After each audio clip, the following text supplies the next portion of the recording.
What I would like to accomplish with this video is to essentially show you guys how to do surgical airways. You never know when you're going to need them. This is a technique which you have to be comfortable with, because when you need it, you do not want to think about it. So there are essentially three techniques that we can use. We could do a needle cricothyrotomy, we can do a cricothyrotomy Seldinger technique with a kit, and we could also do a surgical, old-fashioned surgical cricothyrotomy. So first thing is, why do we choose to do a cricothyrotomy as opposed to a tracheostomy? The reason is that the cricothyroid membrane is more superficial. It is supported by cartilage on either side. You've got the cricoid cartilage inferiorly, you've got the thyroid cartilage superiorly, so that gives you more support when you're actually placing your tube. Once again, it's easier to palpate. There's less vasculature in this area. The thyroid cartilage, or excuse me, the thyroid gland itself is normally not over the cricothyroid membrane, so you're less likely to get into a tremendous amount of bleeding. And it's also a good place to practice on your patients if you're going to do an awake technique, an awake fiber optic intubation, because that is where you want to puncture the membrane. So the first thing you're going to need to do for this technique is to extend the neck, if you can. If you extend your own necks and you feel the cricothyroid membrane, it actually is more prominent in extension. So if there's no contraindication, put a shoulder roll under them, extend the neck, have somebody extend the neck for you. The second thing you're going to need is the largest catheter you can get. So if you're in the operating room, typically you would grab a 14 gauge angiocath. If you're in a place where they have out on the floor, you would grab the largest one you can, and hopefully you get a longer catheter. So right now, what I've got is an angiocath. And with the angiocath, the one thing I want you to note is, first of all, they're relatively short. When you take an angiocath, they will kink at the connection. So it's important to remember that, because it may be more difficult to do any kind of ventilation. But in an emergency situation, you take what you can. The other type of catheters which are available commercially are a Teflon catheter. The difference with the Teflon catheter is that they resist kinking. So this is actually a better catheter to use. They're not cheap, as you can imagine, but this is the preferred catheter, and this is what will come if you buy a kit. So let me put that off to the side. So the first step, once again, when you're doing this technique, is that you want to extend the neck unless it is contraindicated.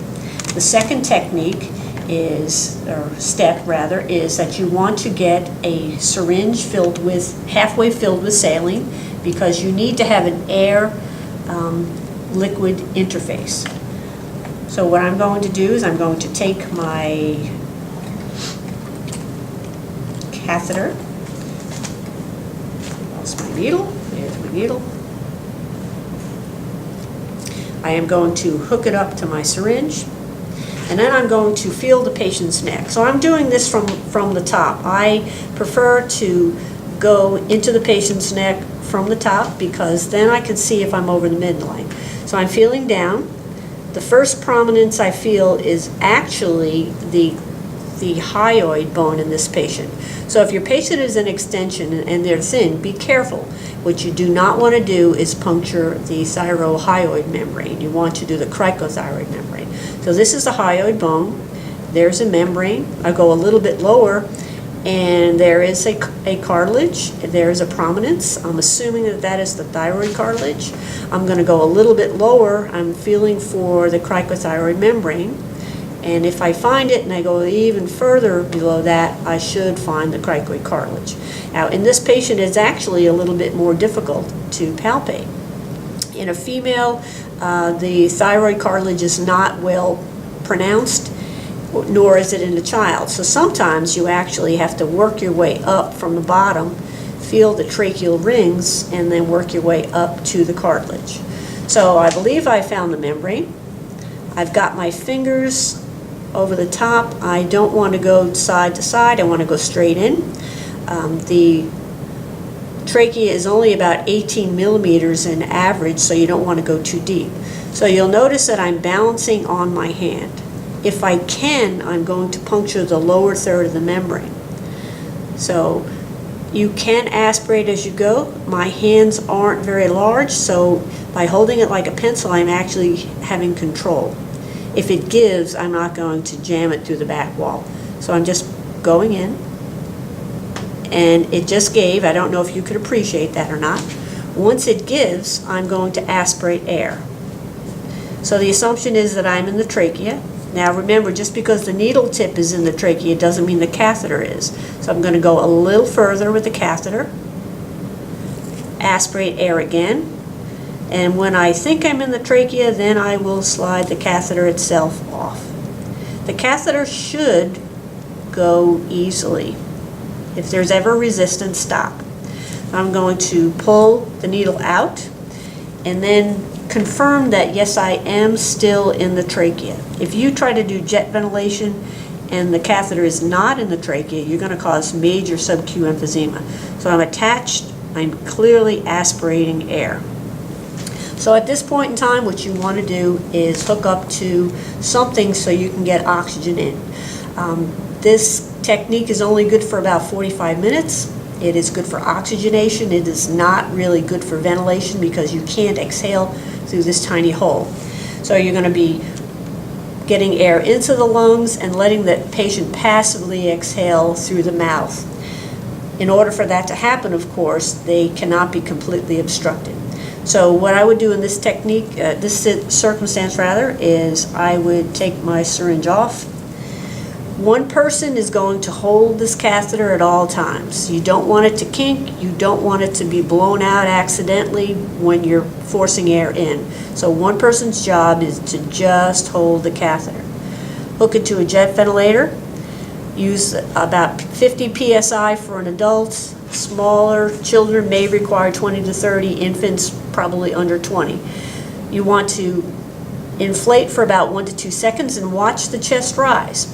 As the chest is rising, you're inflating the lungs, but then you have to give chance to exhale. So it'll take about 4 to 5 seconds for that air to come back out through the mouth, through the larynx. If it doesn't come out, if they're partially obstructed, you have to add more time to the exhalation phase. If you keep putting air in there, you're going to cause barotrauma and sub-Q emphysema. Once again, this is only good for about 45 minutes. You will retain CO2, but that's not going to kill the patient. It's the hypoxia that will. And in the meantime, somebody is still working from above to try to secure the airway. So you're getting all the devices that you want.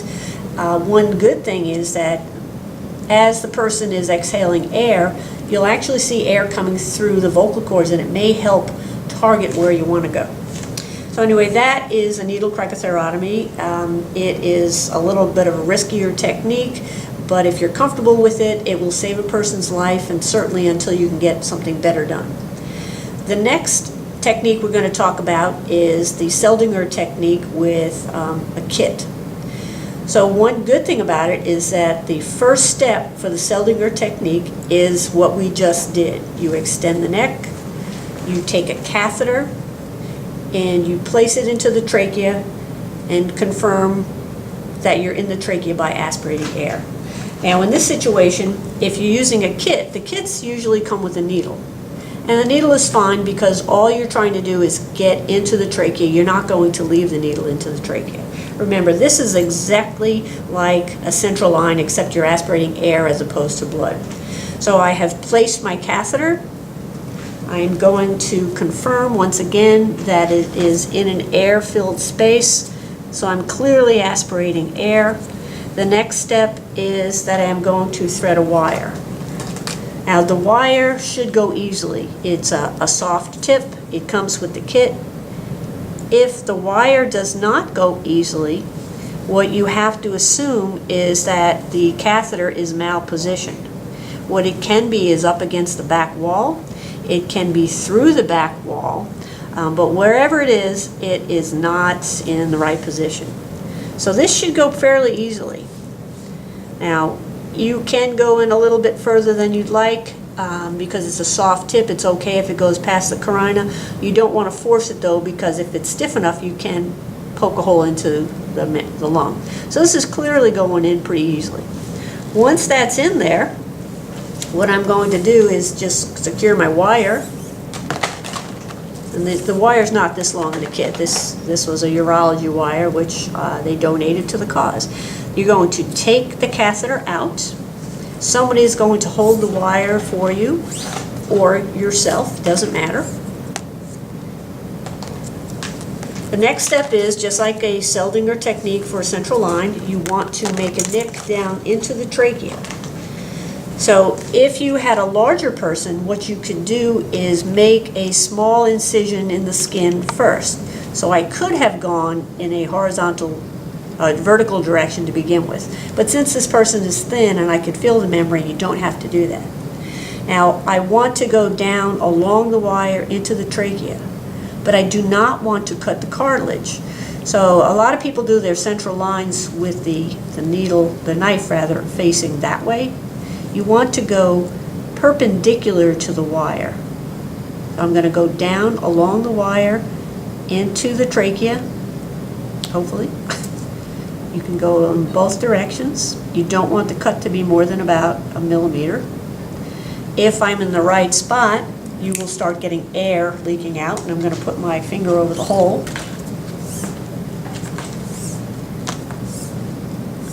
Then I'm going to take the catheter, which comes with the kit. They're probably different sizes. Remember, this is a fairly small one, but it doesn't matter. So you thread the catheter is in the dilator. They may come separately. Okay, so what you want to do is put the catheter through and hold it in place. Then you're going to thread it onto the wire. And if you, like I said, you can have a person help you hold this thing in place. Get the thing all the way down toward the skin. And just be careful that it doesn't separate. If you'll notice, they come apart quite easily. So you have to hold it together. So the first thing I'm going to do is go follow the wire down. The initial direction is straight in. Hopefully it's going to follow the wire. Once I get the catheter in place, then I'm just going to follow the curve into the trachea. At this point, you're either in or you're not. You take the dilator and the catheter, the wire out at the same time. You hook it up to your circuit, you hook it up to an ambu bag. Hopefully you get end-tidal CO2. You secure this thing down there, and then you go and change your underwear, because then you're done. So that is a Seldinger technique. It's not hard. You just have to be comfortable doing it. The third technique is just a formal cricothyrotomy. So for a cricothyrotomy, say you're up on OB, it's in the heat of battle, you can't get the airway. Once again, you want to extend the neck. If you've got a large person, one of the things you can do is have somebody put their fingers on the skin here, and as they're retracting the skin, they're kind of giving a mini facelift, which will make everything more prominent. So if a person's thin, you can stand on either side. If they're not very thin, it's better to stand on the side where your dominant hand will be going south toward their sternum. So I am right hand dominant, which means I'm going to stand on the patient's right hand side. In order to need this, I need some basic tools. I need a knife. I've got a knife. I need a dilator to get into the trachea. You can ask for a hemostat. I need some kind of a tube to go into the trachea. A small endotracheal tube is all you really need. A 5-0 would be the smallest. A 6-0 is probably the largest. You want to look at the outer diameter. The cricothyroid membrane is really only about 9 to 10 millimeters. If you force a larger tube in there, you're going to cause complications, more complications with the tracheal cartilage, the cricothyroid cartilage, and some subglottic stenosis. And I also want to have a bougie. So in this situation, what I'm going to do is find the patient's anatomy. Once again, I'm feeling down. That's the hyoid bone. I want to be careful to get the correct membrane. This is the thyroid cartilage. That is where the membrane was. So what I'm going to do is take my thumb and my middle finger, and I'm going to grab on either side of the thyroid cartilage. Then my index finger is going to find the membrane. Once you get started, there's going to be blood, there's going to be air, and this becomes a touch technique only. It is no longer visual. So, first thing you do is make a vertical cut. It is vertical because if I make it too short, I can extend it up or down. You want to be superficial, only has to be about 3 to centimeters long. 3 centimeters is my 2 finger breadths there. Books will say 5, but that's an awfully big cut. So I'm holding onto the thyroid, you don't let go.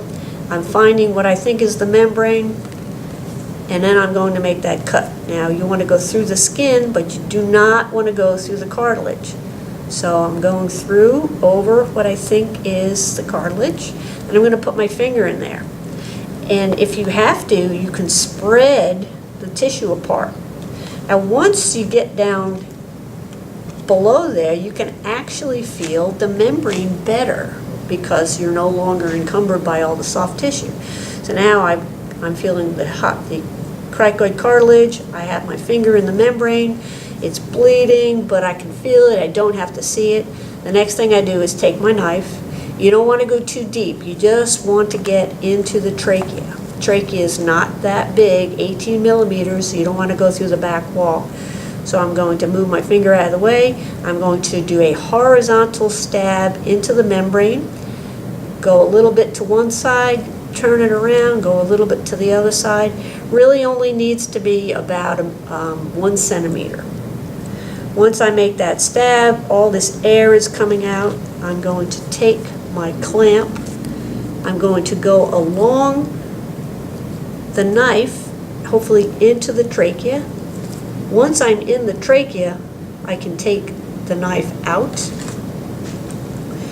I can spread laterally, and then I can turn and I can spread the cartilages apart. When I'm spreading the cartilages apart, the next thing I'm going to do is grab the bougie.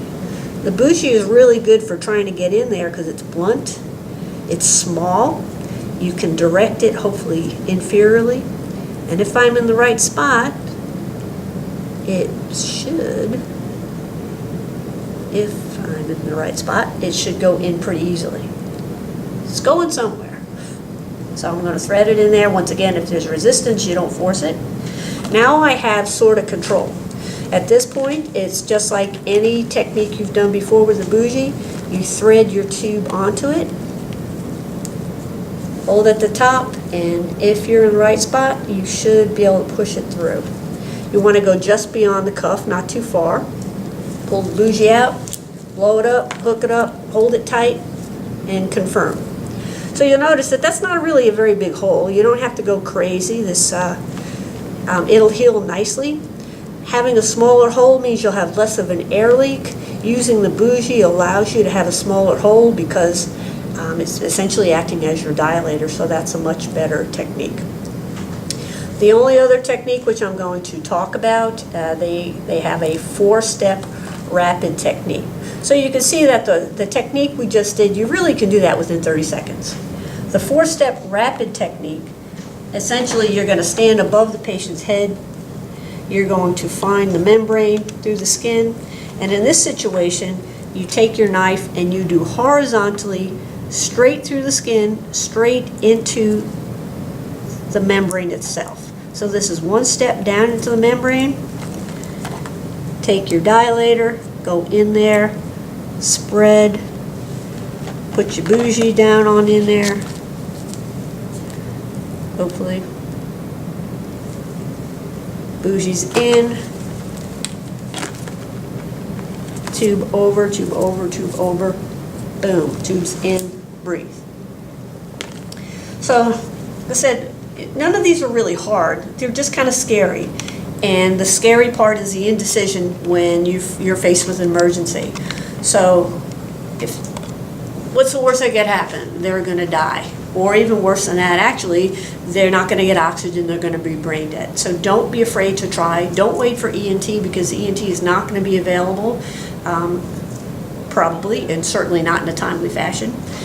what you want to do is pick the choice. You pick the one you like best. Don't practice all three of them. Practice one or the other and become comfortable with the steps. You should be like a military recruit. You don't think, you react. So you choose, you go step 1, 2, 3, 4, done. And like I said, it's not that hard. You saw it's actually that kind of fast. I was taking my sweet time. In the heat of battle, I could have had that done probably within 20 seconds. Never having done it on a person, I've done it on many, many deer, and it's practice is what makes it good.